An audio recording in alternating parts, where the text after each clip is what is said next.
De volta com o nosso Vida Melhor, nessa sexta-feira que tá gostosa.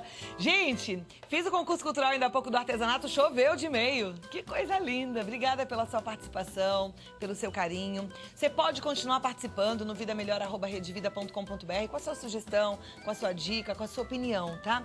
E se você quiser também falar comigo, é rápido, prático, no Twitter. Eu tô lá no @Cláudia Tenório, vai ser muito gostoso falar com você. @Cláudia Tenório. Se você não tá no Twitter, vai lá, é uma diversão, a gente fica pertinho. No Facebook também, você pode dar um curtir na minha página e ficar por dentro de tudo que a gente anda aprontando por aqui. No Facebook é Cláudia Tenório, fácil também de me achar. E não esqueça que tem o meu blog, claudiatenório.blogspot.com, onde você pode ver um pouco do que a gente faz aqui no programa, alguns textos, nosso artesanato, passo a passo da culinária e muito mais. Então participe, porque o programa Vida Melhor é nosso, né? E olha, a gente atende realmente as sugestões, as dicas, inclusive o tema que vai ser tratado agora, ele vem de sugestões de alguns telespectadores que andam enfrentando problemas com a braveza dos seus filhos.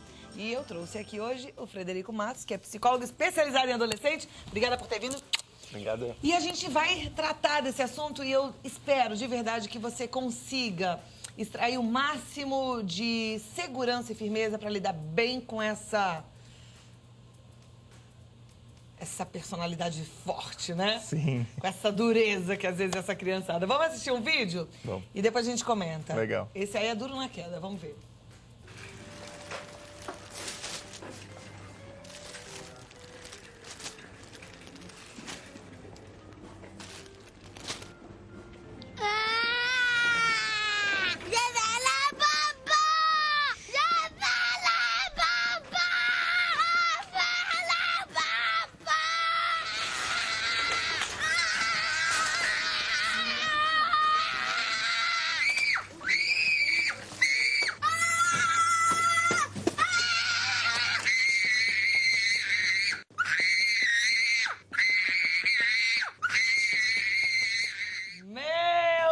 Como é que faz com uma pessoinha dessa? Como é que faz?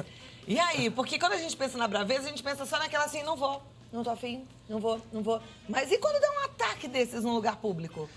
Pois é, alguns estudos dizem que esse tipo de comportamento ele não acontece só nessa idade. Para chegar nesse ponto que mostrou o vídeo, os especialistas dizem que por volta dos 6 meses a criança já começa a ter um comportamento incisivo.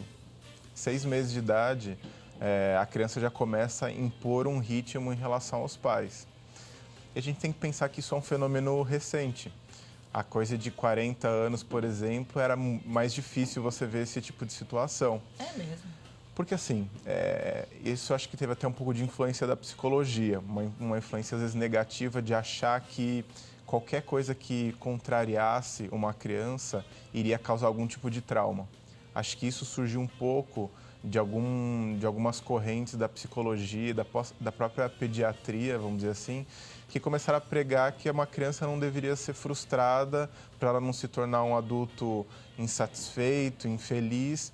Então, muitos pais começaram a ir numa contracorrente de tudo aquilo que eles viveram na infância e na adolescência deles. Então, pais muito autoritários, aquela educação que você só olha e o filho obedece. Então, acho que eles começaram a querer fazer um movimento oposto, só que daí foram ao outro extremo. Então, um bebezinho de 6 meses, ele já pode ser birrento. Sim. Mamou, trocou, tá limpinho, tá tudo bem, não tem febre, não tem nada, tá fazendo um choro, pode ser birra? Sim, sim. Então, na verdade, a criança ela tem uma necessidade instintiva e, de preferência, ela vai querer ser atendida na hora que ela tem aquela necessidade. Os pais podem fazer isso, não é que tem que deixar a criança chorando ou não pode pegar no colo, a ideia não é essa. Mas é ter uma certa sinergia, um time para a coisa acontecer. E não necessariamente deixar com que a criança vá impondo um limite. Uhum. Eu noto que esses pais que acabam deixando fazer isso, eles têm um perfil mais ou menos parecido. Eles são pais um pouco carentes, né? Então, eles dependem da aprovação do filho para poderem sentir paz de verdade. Às vezes são pais que não têm uma vida própria assim muito forte, então tudo que o filho faz, eles vivem meio que perseguindo os filhos ali como se fosse uma novela. Então se o filho vai para a direita, ele vai para a direita, vai para a esquerda, vai para a esquerda. Então eles ficam meio que monitorando demais o filho, a vida vive em torno do filho. Então se o filho fala não, a sensação de autoestima do pai e da mãe cai porque é a única referência de amor que ele tem, que o pai e a mãe têm. Se os pais tivessem uma vida mais significativa, amigos, uma vida social melhor, provavelmente o que os filhos fazem ou deixam de fazer não ia ser determinante para eles se sentirem bem. Na verdade, o pai e a mãe, eles precisam estar tranquilos e bem resolvidos, né? A gente tem que... Eu digo sempre que a gente tem que se encontrar antes de querer colocar uma criança no mundo, porque é uma responsabilidade muito grande você formar essa criança. Então tem que estar se sentindo pleno, Sim. tranquilo, até porque vai ter que pontuar muito e falar muito Sim. não, né? Fora questões de problema conjugal, né? Então, de repente, a mulher ela tá tendo um problema conjugal com o marido, ela tem dificuldade de expor aquilo, o que ela faz? Ela coloca toda a energia dela, toda a atenção dela em cima de uma criança. Então, meio que, não de uma forma radical, mas vira meio que o namoradinho dela.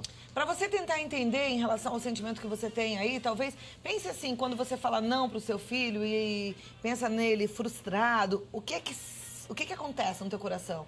Se for, às vezes, uma tristeza, um medo, uma culpa danada, pode ser que você esteja realmente precisando resolver tudo isso dentro de você, porque é normal a gente falar não, Isso né? é uma coisa também que acontece no perfil desses pais. Eles se sentem culpados por alguma questão. Ou às vezes porque na gravidez tiveram uma vontade de fazer um aborto, ou algum tipo de preferência que tem em relação ao outro filho. Então, para tentar compensar uma culpa de gostar um pouco mais de um filho, eles acabam deixando com que o outro faça tudo o que ele quer.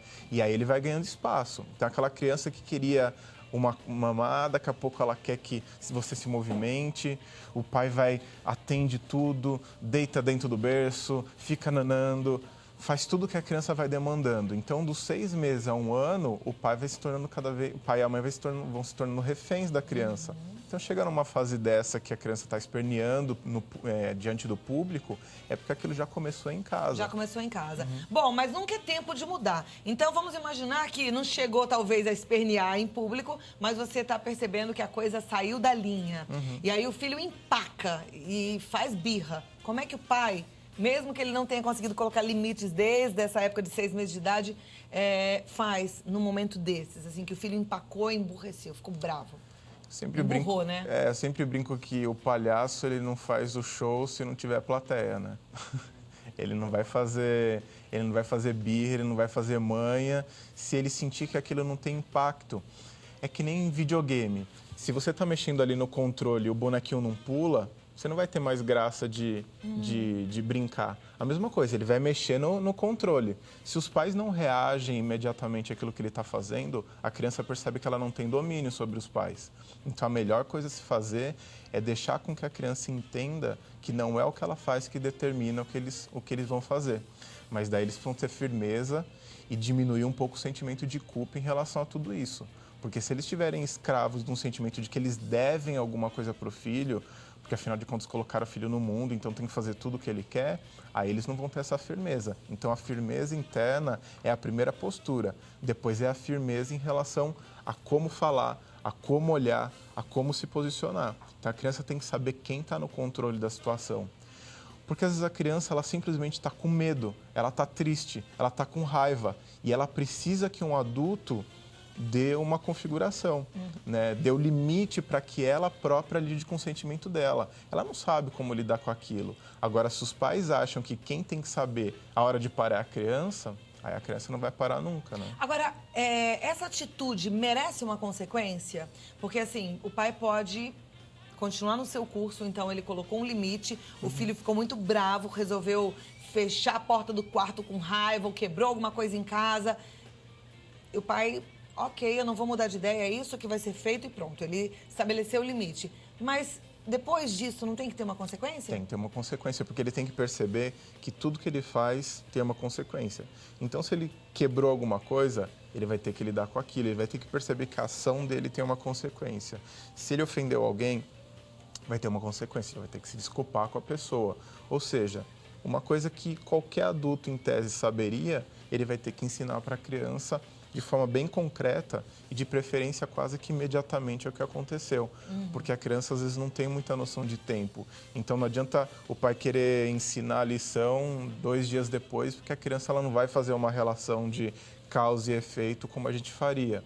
Então tem que ser uma coisa quase que imediata ao que aconteceu. Então ficar privada de alguma coisa, né, ficar num canto, de alguma forma deixar claro que aquilo que aquela punição, que aquela consequência tem ligação com o comportamento que ela teve que não foi adequado, né? Ok. Em relação à discussão, né? Às vezes o adolescente, o pré-adolescente, ele acha que pode gritar com os pais, né? E eu vou descer sim, eu vou brincar sim. E aí o pai pode responder na mesma altura? Qual é o caminho certo para fazer isso? Eu acho que, de novo, né, o bom senso ali. Quer dizer, quanto mais... a questão não é qual altura que você fala, mas é a precisão que você utiliza. Então, ele pode gritar, espernear. Então, o pai tem que ser incisivo. Ele tem que olhar firme para o filho e falar assim, olha, não adianta você fazer isso. Não adianta, não é por aí. Se você quiser gritar, fala sozinho. Quando você tiver calmo para falar comigo, a gente volta a conversar disso. Enquanto isso acontecer, você não vai ter o que você quer. Agora, difícil, né? Tem que ter um super autocontrole, porque, na verdade, quando um filho grita, desestabiliza quem está do outro lado, né? O pai e a mãe também ficam desestabilizados. E a tendência é gritar também. Exato. E aí vira aquela confusão danada. Só que isso não funciona porque daí o adolescente vai se apoiar no grito do pai para dizer que ele está gritando porque o pai gritou. E aí alguém tem que ser a referência da história. Em tese, é quem é mais maduro. Então, se o pai perde a noção de quem é mais maduro naquela história, ele não vai chegar em lugar nenhum. E, de novo, não adianta ele tentar convencer o filho a fazer uma coisa se ele faz uma coisa oposta, né? Não grita comigo e o próprio pai está gritando também, não Exato. só com o filho, às vezes está gritando em casa, com a esposa, né, com as pessoas. E nem é, que ele nem é só que ele perde a razão, mas é que ele já também não consegue raciocinar direito. Então ele entra num bate-boca como se fosse... Às vezes eu vejo pais...